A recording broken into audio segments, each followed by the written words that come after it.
뭐 LFP를 굳이 해야 되나 이런 생각을 할 수 있잖아요. 결국에 중국 기업들하고 경쟁을 해야 되는데 가격 경쟁에서 우위를 점하기는 쉽지 않아요.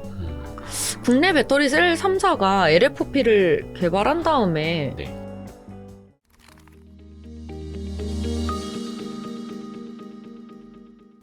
얼마 전에 그 뭐 이하나 연구원 저희가 인터배터리 2023 거기 가서 좀 이야기로 나눴고 그 후에 바로 리포트를 내셨더라고요.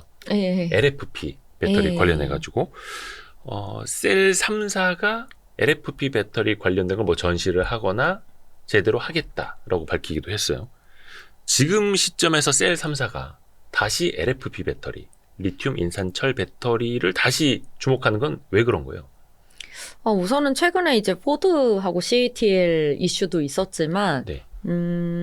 우선 롱레인지 그러니까 EV 쪽에서 롱레인지 제외하고는 LFP 쪽 저가 배터리를 적용하려는 완성차 기업들의 움직임이 좀 많습니다. 그래서 포드도 그렇고 폭스바겐도 그렇고 대표적으로 테슬라가 또 있죠. 그래서 그런 부분들을 생각을 하면 결국에는 향후에는 뭐 삼원계와 LFP가 같이 공존해서 점유율을 나눠 갖는 이런 구조로 가겠구나라는 걸 어느 정도 이제 인지를 하고 있었던 거고.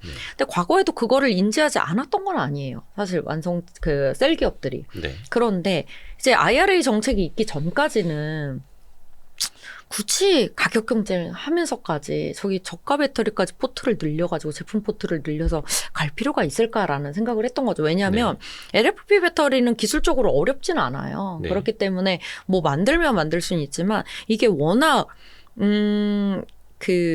업스트림, 그러니까 리튬하고 바로 연계돼가지고 그 전구체나 이제 저가 배터리인 만큼 광산, 뭐 가공, 전구체 이런 부분에 수직 계열화가 잘 되어 있는 기업들이 가장 저렴하게 만들 수가 있단 말이에요. 네. 저가 배터리의 핵심을 저렴하게 만들어야지 가져다 쓰잖아요. 네. 그러면은 결국에 중국 기업들하고 경쟁을 해야 되는데 경쟁을 해도 뭐 대부분 리튬 지분도 중국 기업들이 대부분 갖고 있고 우리나라 지금 양극재 만들 때도 원래는 전구체 다 중국 기업들 거 가져다 쓰고 이랬었는데 그 LFP를 굳이 배터리 셀 기업들이 만들어서 뭐 가격 경쟁하면서 막 이익률 낮은 그 배터리를 해야 되나 이런 생각을 할 수 있잖아요. 그러니까 미국의 IRA 법안이 등장하기 전까지는. 전까지는. 근데 IRA 법안이 등장을 했고 실제로 뭐 포드하고 CATL하고 뭐 심지어 포드가 자체 공장으로 한 다음에 라이선스만 가져다 쓴다 막 이런 식으로 하는데도 법안으로 막겠다 막 이렇게 나와버린 거잖아요. 그러니까 한마디로 중국 공급망을 완벽하게 배제를 시켜줄 것 같구나라는 이 정책의 윤곽이 좀 드러나기 시작을 하면서 그러면은 결국에는 저가 배터리에 대한 니즈는 미국 내에서도 없지는 않을 텐데 지금 포드가 얘기를 하는 것도 마찬가지고 테슬라도 마찬가지고 그렇다면은 제품 포트폴리오를 늘려봐도 괜찮겠다 여기에서는 이제 이런 생각들을 좀 하게 된 거라고 좀 보고 있습니다.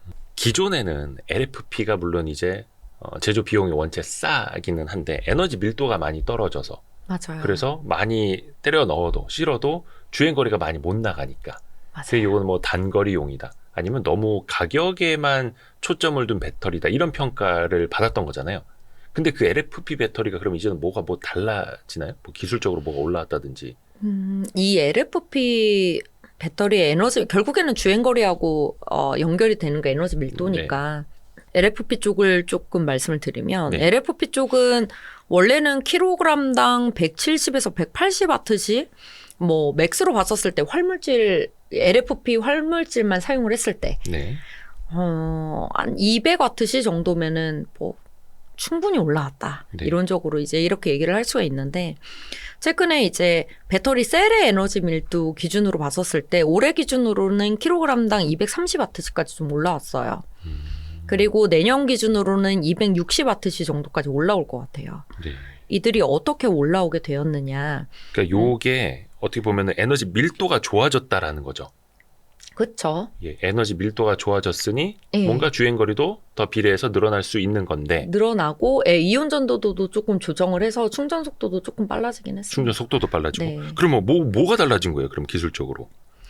우선 활물질 가지고는 올리기 힘들어요. 양극 활물질만 가지고는. 그러니까 리튬, 인산, 철만 가지고는 그걸로는 안 되고.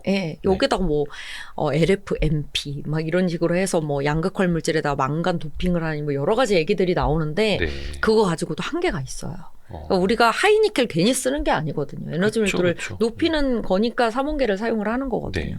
그래서 이들이 이제는 연구를 한 게 음극할 물질에다 실리콘을 최대한 집어넣는 거죠. 한 5%, 올해 기준으로 5%, 내년 예. 기준으로 7% 이렇게 넣어서 디자인을 한다든지 예. 아니면은 도전제 쪽에서 전기 전도성을 조금 더 높여가지고 높이는 방안을 또 생각을 하죠. 그래서 뭐 CNT 양극할 물질, 음극할 물질 쪽에다가 약간 CNT를 조금 더 집어 넣어가지고 도전제로 네. 얘네들의 낮은 성능을 조금 끌어올린다든지 아니면은 요 안에 있는 뭐 예전부터 이건 했었던 건데 이온 전도도 좀 높이려고 뭐 특수 리튬이엄 같은 거 조금 더 집어 넣는다든지 네. 이렇게 전반적인 디자인을 조금 양극할 물질 제외하고 나머지를 좀 조정을 해가면서 에너지 밀도를 많이 끌어올리고 있어요. 근데 이제 그렇게 해서 내년 기준으로 킬로그램당 260와트시면 NCM 622하고 좀 비슷해요. 260와트시면 그러니까 LFP 260와트시면은 NCM 622. 622 니켈이 60% 들어간 거랑 네. 주행 거리가 얼추 비슷해지는. 네. 그럼 그래도 뭐 아직 좀 있는데? 라고 생각하실 수 있잖아요. 지금 80%대 대부분 많이 사용을 하니까 네. 95%도 나오긴 했지만 비중적으로는 아직은 니켈 80%짜리가 제일 많고. 네. 근데 이게 그들이 또 이제 셀투팩, 셀투바디를 하려고 그러잖아요. 그렇죠. 그렇죠. 셀에서 이제 팩으로 가고 셀에서 뭐 바디로 바로 가려고 하는데 그게 가능한 이유가 얘네가 전체 공간에서 한 LFP 셀이 차지하는 모듈 안에서 셀이 차지하는 공간의 비중이 한 80%예요. 나머지 한 20%만 각종 보호 장치들이 좀 들어가고 3원계는 모듈 안에서 셀이 차지하는 비중이 60%밖에 안 돼요. 나머지 40%가 다 보호장치예요.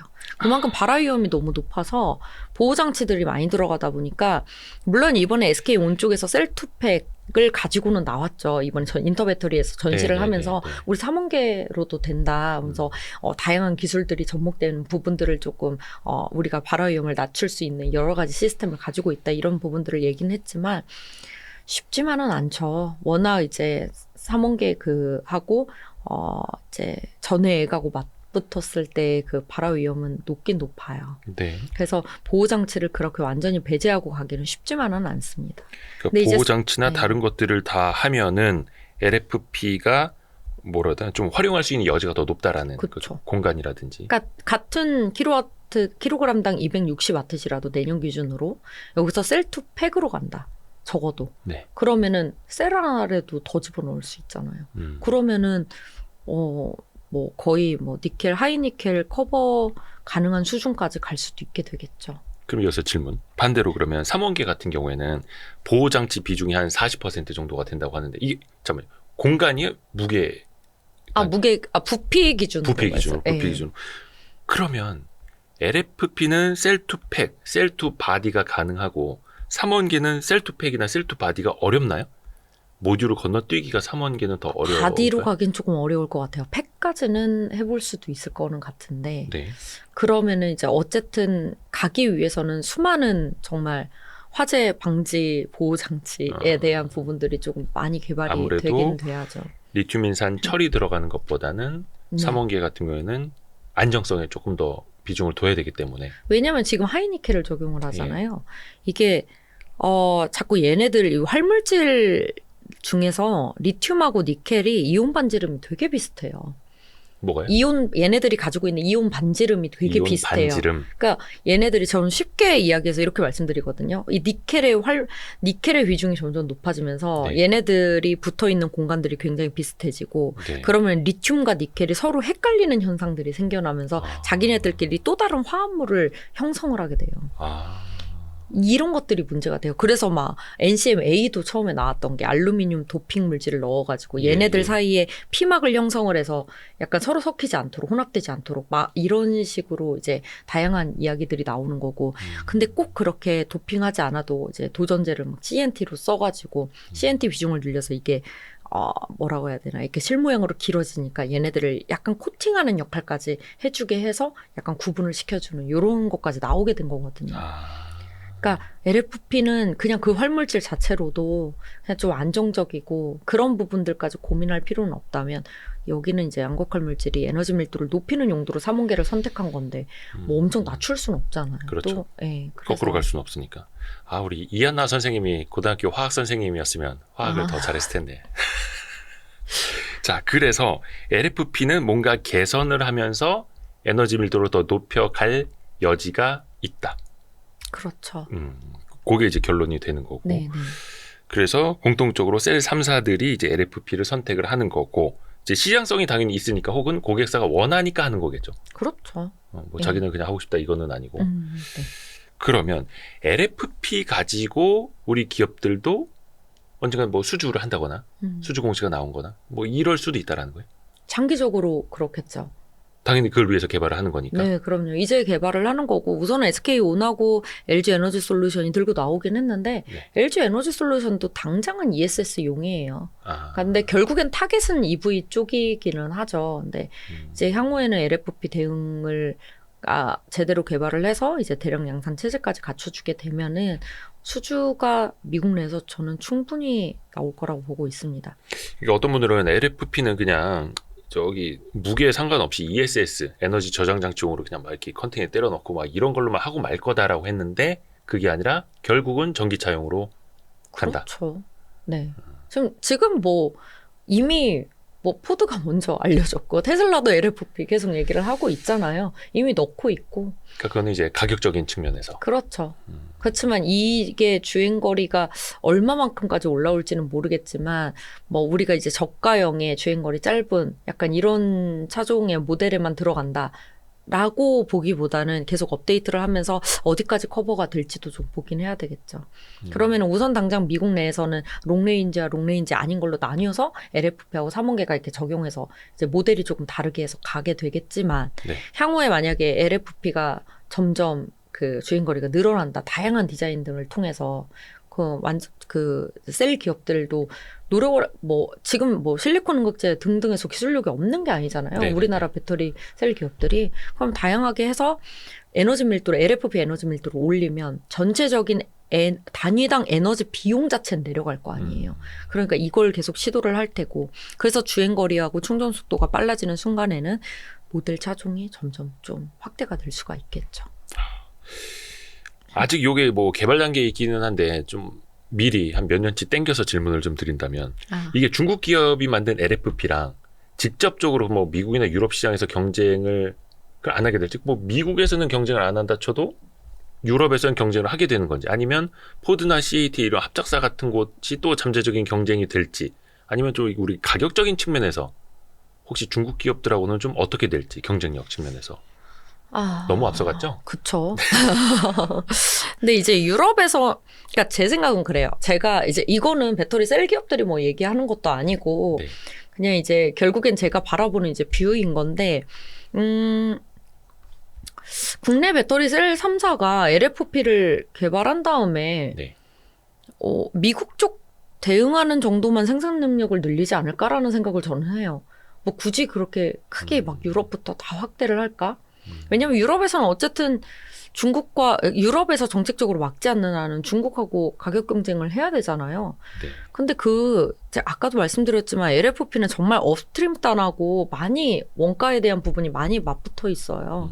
그렇기 때문에 직접적인 경쟁을 했었을 때 가격 경쟁에서 우위를 점하기는 쉽지 않아요. 그래서 굳이 그러니까 이미 3원계로 잘 하고 있고 어느 정도 이제는 선두 위치를 달리고 있는데 LFP를 한다고 해서 이거를 막 미국 외로 막 중국, 유럽에서 막 이들과 경쟁을 한다. 좀 그렇게까지 보고 있지는 않습니다. 그러니까 요걸 제가 여쭤봤던 이유가 사실은 중국 기업들하고 똑같은 LFP를 했을 때는 가격 경쟁력에서 우리가 이기기 어렵다. 그래서 그렇죠. 지금까지 안 해왔던 거고 네. 근데 이제 한다라고 하니 그러면 어느 시장으로 가는 거냐. 근데 역시나 중국 제품들이 제한이 되는 미국에서 그렇죠. 이런 식으로 우리가 좀 생각을 해봐야 되겠네요.